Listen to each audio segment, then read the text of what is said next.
life growing up was a little difficult. It was hard.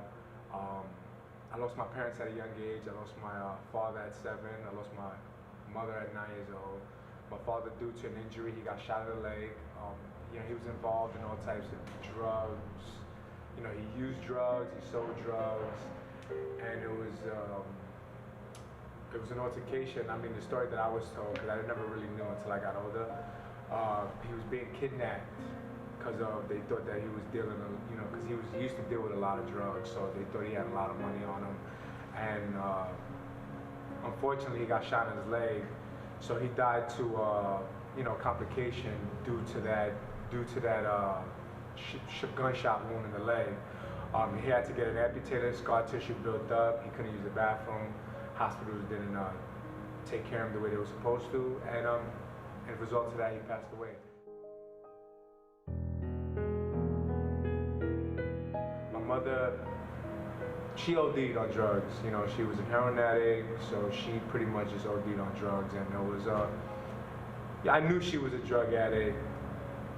At that age, at 9 years old, you start kind of, I barely seen my mom, so you start just kind of, all right, what's the issue and all this other stuff. But you could tell based on what you see out of her.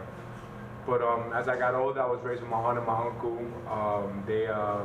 They took care of me. They took care of me since I was 2 years old. But I was in and out. I was mainly around my father.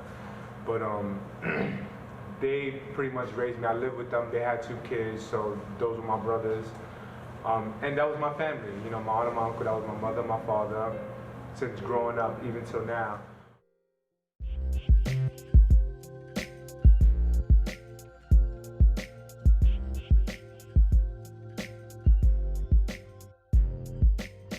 I started boxing when I was, I want to say 17. I started in Red Hook when they used to have a PAL in Red Hook by Red Hook Pool.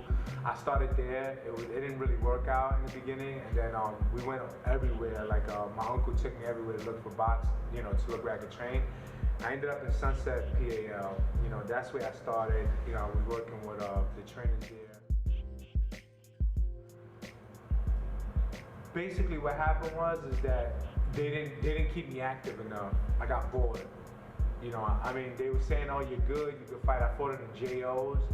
After the JO, I had one fight. After the JOs, I didn't fight until like the Golden Gloves. And then when I fought in the Golden Gloves, it was a different story. Like I fought once or twice, but it was like I had to wait every year for the gloves. So I didn't have the time for it. I was like, I'm not gonna do that.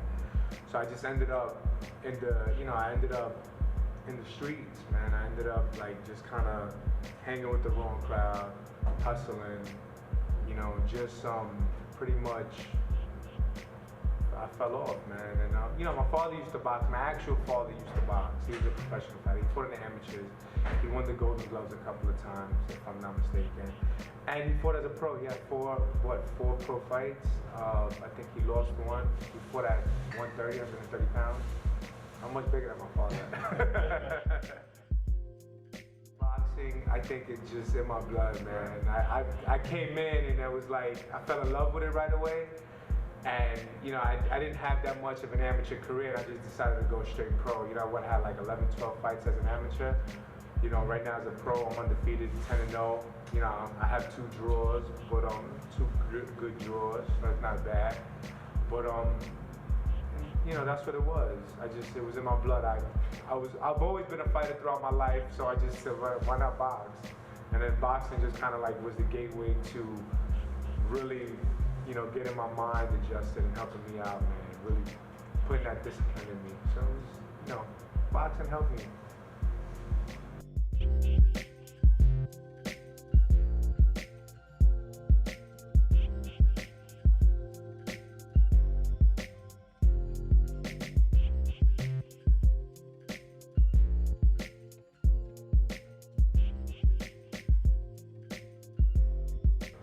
I originally trained in Flatbush, PA, Flatbush, Cops and Kids, Atlas Cops and Kids. I was working with Sosa. great trainer. You know, I mean, he does well with the amateurs. You know, I don't think he worked with a lot of pros. And not, you know, I'm not bashing Sosa. I love Sosa. He's like a great friend of mine, you know. But there was something lacking, and I wasn't sure what it was. You know, from there I ended up in Connecticut working with, you know, Delvin's manager had called me to work in Connecticut to spar with Delvin, to be a sparring partner for Delvin Rodriguez, get him ready for one of his fights. And then, you know, I started working with AJ Galante, his manager, and he wanted to work with me as far as started managing me. And then I was working with Delvin's trainer for a little while. There was also like, you know, I mean, I felt a certain way and I took it a little bit personal. Like I said, he was a great trainer as well, but it was also something missing that I wasn't getting. And then I knew of Normal for a long time. I knew Louis trained here. I knew, you know, Danny, everyone comes here as far as the pros. They all come to Star City. And, you know, I was like, let me give it a shot. So I went, I called Normal, I spoke to him, I told him, this is what I'm trying to do. And he was like, just come in, we'll speak.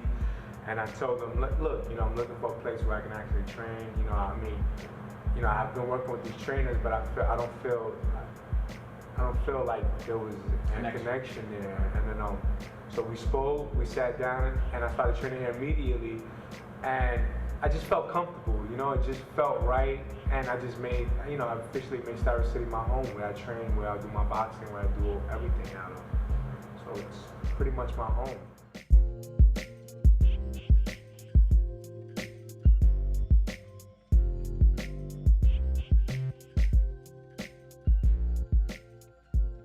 I mean, it's always a learning experience. Working with these guys, like working with Louis, sparring with Louis.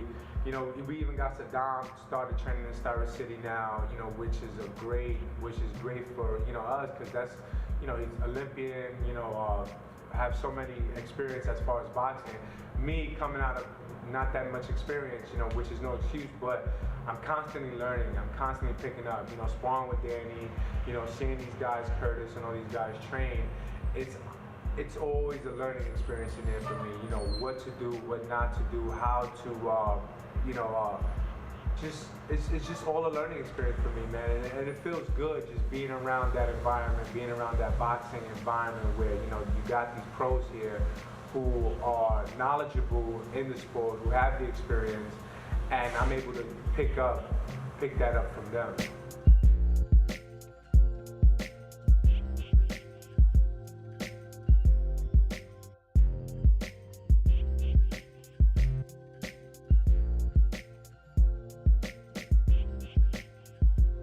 Fighting the Barclays it was an experience for me, man. You know, it was like it was basically a taste of, you know, for the future, like what I hope to expect and what I hope to see out of my career, out of my boxing career. It was like, okay, look, you know, you're there, but you're not really there. You know what I mean? I mean, I'm glad I have a following, and you know, it felt like, you know, the arena was full when I came out. But you know, it was just like, you know, don't get comfortable with this. Don't be satisfied with just this. You know, you could main event this. You know, you could be fighting for a world title in this place. So it basically just opened my eyes and gave me actual, you know, because there's a lot of talent out there in boxing. They don't get opportunities, man. To have that opportunity was something that was real. It was special to me, because it was like, you know, fighting in the World Casino, fighting in the, I mean, I fought in the Aviator before. I fought in Cordon Bleu, which is very a small venue. So fighting in an arena like that, it just kind of like, okay, you know, this is going somewhere. So it just felt great.